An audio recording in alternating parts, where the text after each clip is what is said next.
teach pharmaceutical analysis in DPAD for Hyderabad Academy. In this session, I will share the strategy to crack the GPAT examination. Everyone requires a suitable plan either to succeed in the life or in competitive examination. So why do we need a plan? Every student will be panicked about the competitive examination. If the student have a right plan, and if he understand the plan, and if he implement the plan, and if he execute the plan, definitely he will be succeed in the competitive examinations.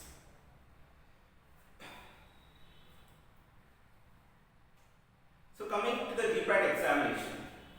So GPAT examination is conducted by the National Testing Agency. It will comprise of 125 questions.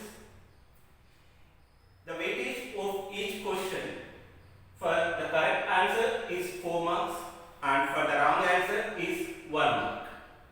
And based on the statistical analysis from the past 5 years, if the student is able to answer correctly about 40 questions, that is about 1/3 of the total 125 questions, he will qualify in GPAT examination. So I am surprised why many of the students won't be qualified in the competitive examinations. Because if you observe the question paper, all will be the multiple choice questions, means each question will be given with 4 suitable options. Among those, you need to identify one correct answer. Is it really simple?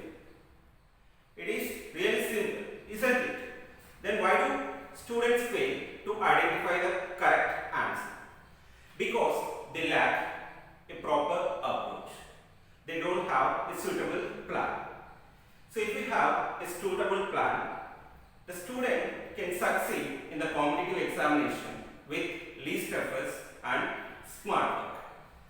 And if you observe, many of the toppers who have qualified in the competitive examinations had their own plan. By collecting the experiences of all those students, I made a strategy to crack the GPAT examination. So let us check one sample question here.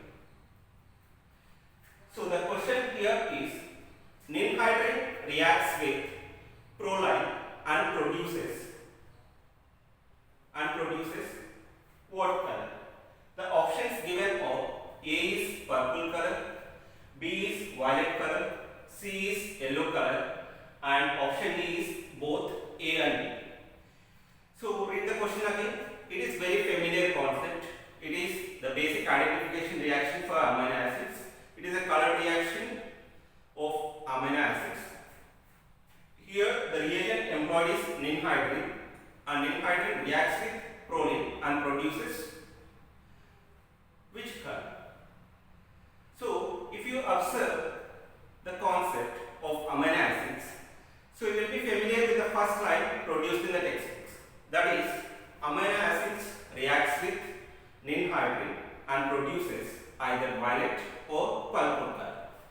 So many of you assume that the answer will be either purple color or violet color. So you will be interested to give the option as both A and B. But if you cross check the question, here ninhydrin reacts with proline. So proline. So what is proline? So whether it is an amino acid? No, it is an amino acid. So if you check the basic properties, it belongs to the class of amino acids. So always remember, ninhydrin reacts with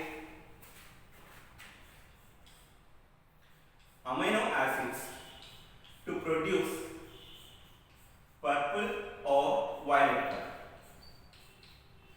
So ninhydrin reacts with amino acid to produce purple or violet color. Whereas the same ninhydrin will react with amino acids to produce yellow color. See, there is a difference. So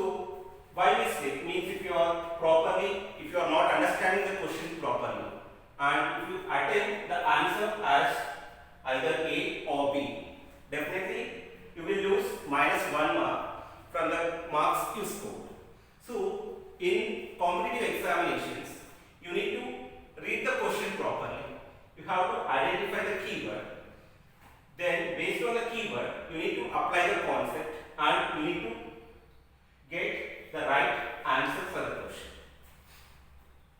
So friends, so ninhydrin reacts with proline. Proline is an amino acid and it reacts with ninhydrin and shows yellow color. Whereas the rest of amino acids will react with ninhydrin reagent and produces purple color. So that is the difference. That is one of the way how in the examinations they will check your aptitude. You need to identify the difference between the amino acid and amino acid to give or to select the right option here. So friends, to succeed in competitive examinations, you need a suitable approach to select the right option or to choose the correct option. So in this session, I will suggest a suitable approach employed by various toppers in the competitive examinations of the Hyderabad Academy who are qualified in the competitive examinations. So what is their approach? So once you enter into the examination hall, don't be nervous. So keep cool and stay calm. So stay calm for a while and read all the questions properly. So read all the questions, all the 125 questions properly by taking enough time or by spending the ample of time to read all the questions. And pay attention. So just pay attention to identify the keywords. Like in this question, the keyword is ninhydrin and proline. So we all know that ninhydrin is a reagent which is useful in identifying the amino acids as well as amino acids. But the question here is ninhydrin was reacted with amino acid and what is the response of the reaction? Likewise, you need to identify the keywords given in the reaction. Keywords given in the question. So here you need to pay most attention to identify the keywords given in the question. Like in this question, the two keywords of ninhydrin and proline. And if you analyze the question or if you interpret the question, so the basic reaction is ninhydrin reacts with amino acids to give purple color, and the same ninhydrin will react with amino acids to produce yellow color. So what's the right option here? The right option is yellow color. Likewise, you need to pay attention to identify the keywords given in the question. So once you identify the keywords, then you can interpret the logic in the question so that you can answer the question very simply. And one more thing, we all know that the success in any competitive examination will depend upon the number of errors what you carried out in the examination. So if you minimize the number of errors in the examination, then definitely you can score the best marks out of the examination. So how to minimize the errors? The only thing to minimize the errors is to select the questions what to answer and what to leave. So you need to have a clear decision on the questions what have to be attempted and what should not be attempted. So for that, I suggest to implement a plan called priority index. So you have to implement a plan called priority index. So when you go for the competitive examinations, they will be provided with a rough sheet.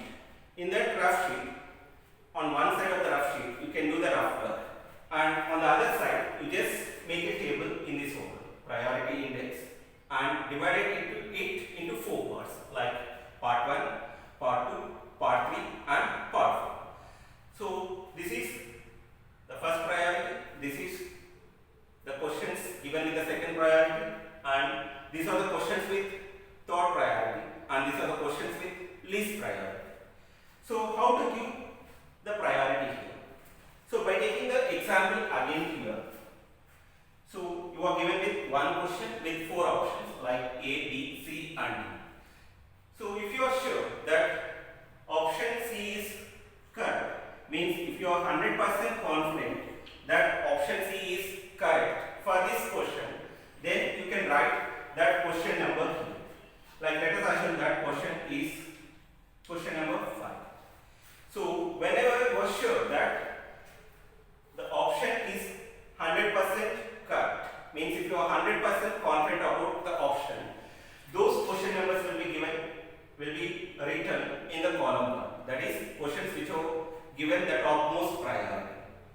means you are 100% confident about the answer here.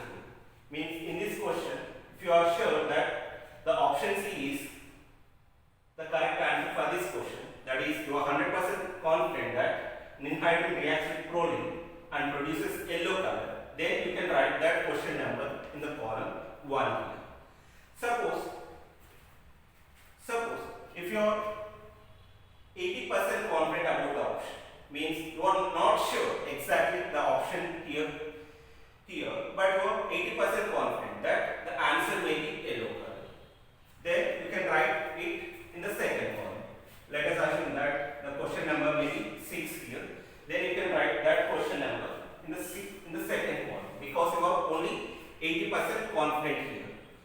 And suppose if you have a doubt between two options, like let us assume that you have a confusion between option A and option B, means you are not sure, you are confused between the two options, that is 50-50. Such kind of questions will be written in the column 3. And the last case, that is fourth case, you are not sure about the options here. You don't have any idea what the answer is. You don't have any clue about what the answer is. Those question numbers will be written in column 4. Likewise, you need to write the questions in the columns according to the priority index. Means in the first column you will write all the questions where you are 100% confident about the answers, and in the second column you will write all the question numbers where you are 80% confident about the answers, and in the third column you will write the question numbers where you have confusion between two options, and in the last column you will write the questions where you don't have any clue about it. So finally at the submission of the answers stage, at the stage of submission of the answers, you need to answer only those questions where you are more than 80% confident. That is, you need to attempt the questions which are written in the column 1 and column 2, because you are more confident about the answer here. Hence, the chances for errors will be very less in this case. Whereas, if you go for question numbers written in column 3 and column 4, there is a risk. There is a proper risk for errors here, because you are not sure about the answers, because you are confused and you don't have any clue about the answer. And if you attempt these questions, definitely it will lead to the errors in the examination and you will lose the marks here. That is 25% for every wrong answer. So to minimize the errors or to overcome the errors, you need to answer the questions which are written in column 1 and column 1. So that is the best practice what we notice in our students. So the Hyderabad Academy students will follow this concept of the priority index and they score the best in the competitive examinations. After that, after submitting the responses from the priority index, you need to review your responses. Means before submitting the examination, before submitting the answers in the examination, you need to review your responses, and finally you can submit the questions. So just remember, friends, to succeed in a competitive examinations, you require a proper strategy. So the main thing is you need to stay calm in the examination, and you have to read the questions properly so that you can identify the keywords in the questions. Then you have to follow this priority index concept, answer the questions and review your responses. Definitely you will